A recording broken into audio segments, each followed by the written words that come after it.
So in this session, I will tell you about some of the data collection tools we are using in Aravind. So what is a data collection tool? So it's a tool helps us to systematically gather information for our research projects. So what are the common types of tools that we are using to collect data? So the number one is paper-based forms. Like in the recent years only, we have mobile phone tablets, electronic devices to capture data. So in the earlier days, we used to collect data in the paper format only. So the next one is electronic data capture. So RedCap, AP data, Excel, these are some of the common electronic data capture systems. And the reason one is mobile applications and wearable devices. So that's for real-time monitoring. So we are all using smartwatches today. So it will capture all the data, like number of steps, how many calories burned. So these are some of the common tools we have using. So why it's important to choosing a right data collection tool? So it always ensures accuracy, consistency, and reliability of your data collecting. And it also reduces the errors and missing values through a standardized data entry formats. And it's also facilitates the easy data storage and retrieval, and it will be easy for analysis. And it enhances the patient's compliance. So what's the process of data entry and data management? The first one is we have to form the study design. And once you design your study, and you have to create your proforma. So proforma is nothing but it's your study questionnaire. So once your proforma is created, you have to create your database in a electronic device, and you have to do a test data entry. So before going to collect the main data, so you can do a test data entry. So once you have done your test data entry, you can just go through a validation. So whether you have entered all the values are correct. So if any query arises, then you can update your database. Or if you forget to add any other variables, any parameters, you can add it. And then again, you have to re-enter test data entry, and you have to repeat the data validation. So once everything is clear, so you have finalized your data. So performance nothing but it's a questionnaire that you are going to collect. So this is an example of so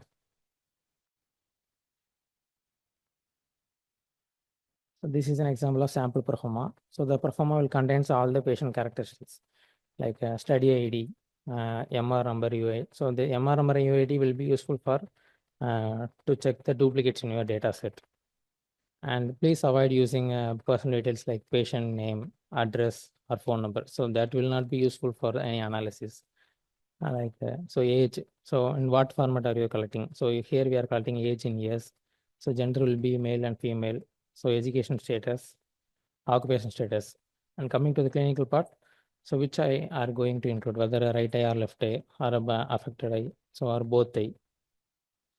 Like UCVA, you're having the right eye and left eye. And for lids conjunctiva or so normal or abnormal. So you can create a page like this. Or you can use if you are going to study a visual functional questionnaire of the patient, you can use the previously published acceptable visual function questionnaire. So always choose a computerized database. So selection of database will be depends upon your sample size. If you are having only a less than 10 sample size with only 5 parameters, you can choose Excel or some of the easy instruments. If you're having more than 200, 300 samples, you can choose a computerized database. And we always suggest to do a double data entry. So when you are having a sample size of more than 200, so we will suggest the person to do a double data entry. So double data entry is nothing but the same data will be entered by two different persons to ensure the data. And a third person will compare the two entries. So if they found any discrepancies, and then we will go through the data once again in the forms, and we will rectify the data.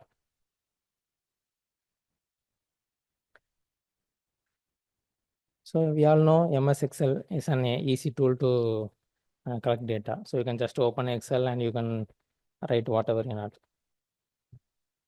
So, but there are some limitations in using Excel.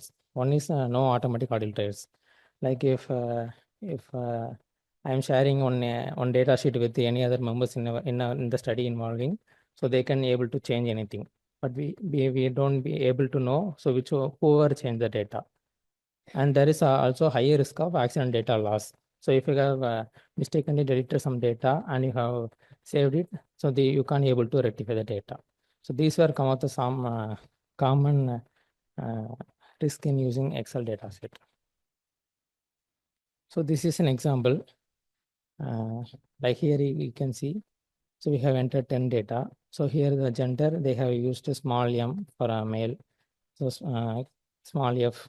And somewhere they have mentioned capital letter M, capital F.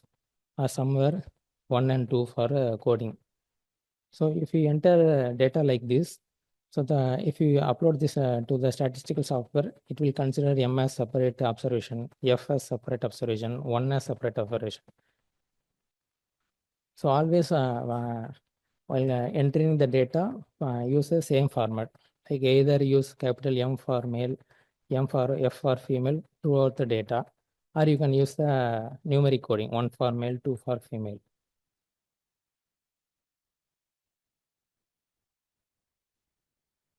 So RedCap. So RedCap is nothing. It's a research electronic data capture. This is what currently we are using in Aravind for all over the projects. So what is a RedCap? So RedCap is nothing but it's a browser-based, useful for designing and building your database. So by using RedCap, you can easily build and manage online surveys and database quickly and securely. So you can either enter a data in a web browser, or you can enter data in your laptops, mobiles, or anywhere from your current location. And the data is stored in a security database. So why we are suggesting to use the RedCap? So it's a web-based security platform, and it's fastly and easily compatible. And you can also have an option to export your data with the de-identifiers. And you can also able to enter the data in offline mode or in limited internet settings. So what are other options available in RedCap? So one is report builder. So if you have entered your data, you can customize your output results by using the report builder. And audit trail. So audit trail is nothing but previously I mentioned if 3 of the members are involving in a study collecting the data, so anyone can change the data. But in the audit trail, so if they enter data in the RedCap, so whoever changes the data will get a reminder. So we will all the audits will be stored in the audit trail login. And next one is file repository. So file repository nothing but it's a folder that where we can store study related forms, study forms, protocol, IRP approval letters, photos, images, whatever you want to upload in your study. And so codebook is nothing but if you are collecting data in numeric formats. So as I previously mentioned, for gender you are mentioning 1 as male, 2 as female. So for each variable, you have to mention the variable name and what is the description of your variable and what are the codes mentioning in the variable. And you can also able to graphically view your data and you can get some basic reports, statistical reports using RedCap.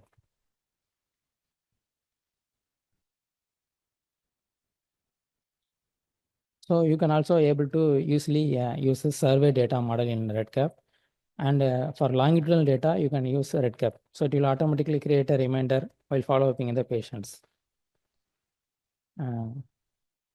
So advanced features in RedCaps are double data entry. So as I mentioned, when you are having more than 200 observations, you can do a double data entry.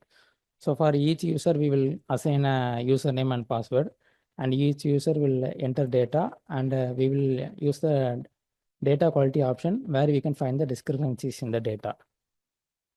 And the important one is the data confidentiality. So we can give rights to the person based upon their needs. Like if a data entry person in the study involving, so they only able to, so we can restrict their rights only to enter the data. So they can't able to modify or delete or change the data set. The PA will get all the rates. So whoever can visit. And they have also have an option of calendar and scheduling. So if you are following, if you're doing a follow-up study, if you want to follow up a certain patient on a certain date, here we can, by using the calendar, we can schedule the date. So on the scheduled date, a reminder will pop up for us and we are notified to remind the patient. And the next one is data access group. So data access group is nothing but if we are doing a multi-center study, so in each center there will be 4 to 5 persons involving in the project. So in the data access group, we will give access to the group. So they can be able to see their site only. If I'm doing a study in Madurai, Chennai, and Pondicherry, so I can able to see only Madurai data set. So only Pondicherry group, they can be able to see only the Pondicherry data set. So this is the main RedCap login page. So once you so all the users will get a username and password. So after entering into it, so you will find the RedCap projects page. So once you have logged in, so under the My Projects menu, you can find the project title. Like here, so the factors influencing corneal Haysen formation. So once you have clicked into your project name, so you can able to edit and add or edit records. If you want to add a records, you have to go to the data collection menu. Under that, you will find add or edit records. So you have to click on the add or edit records. Then this page will open. So under the data collection menu, you will find the add or edit records. So once you have chosen it, you will find a choose an existing study ID. If you have entered a few data, you can just select the record ID. Or if you are going to enter a new ID, then you can enter a new ID in this box.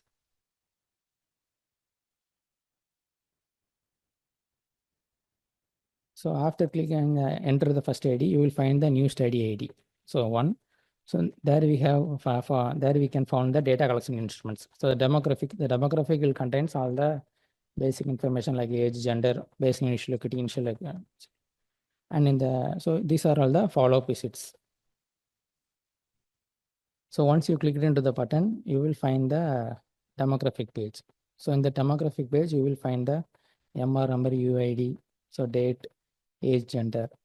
So you can also have multiple options, multiple choice options, drop down options. So whatever option you can able to use it in RedCap. And the next one is file repository. So as I mentioned before, so any documents related to your study can be stored in a folder. So you can see in the applications menu, you will see the file repository. So in the file repository, you can see the data export files, miscellaneous files. So here we can see they have uploaded the protocol, IRB letter, and the protocol in the file repository. And you can also be able to store the fundus images in the study.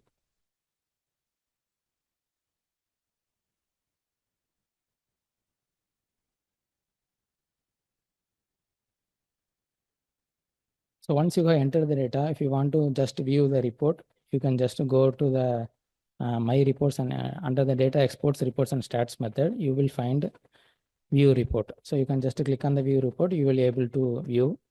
Otherwise, you can export the data.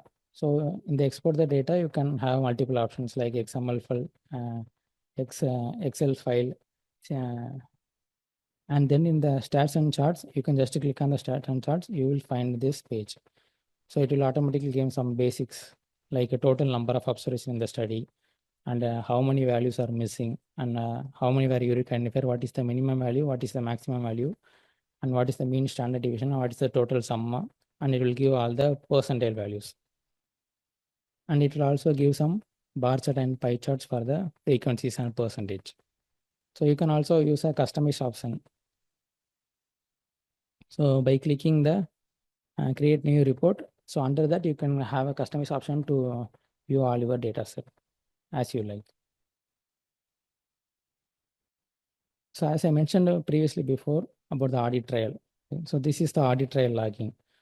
So here we can check. So here we can find what are all the changes or modifications, deletion happened in your data set.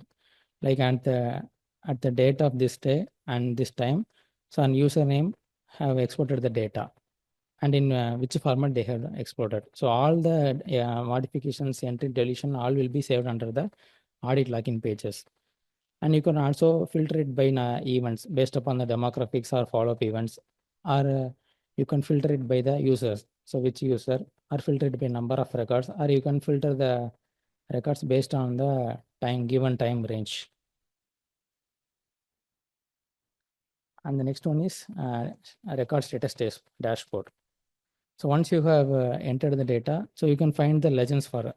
So the red color means so the data is incomplete. So you have some missing values in your data set. And unverified means so you have entered all the data, but you are not sure about the data. So you have to recheck it. You can just click on the unverified. And if you have a clear data, then it is complete. If it is an empty icon, then there is no data set. So here you can find, so there are total 12 records. So, and the total 12 records, only one record is incomplete. So this is the record status dashboard. So once you have entered the data, so this is the data exported from using RedCap. So this is the final data it will available.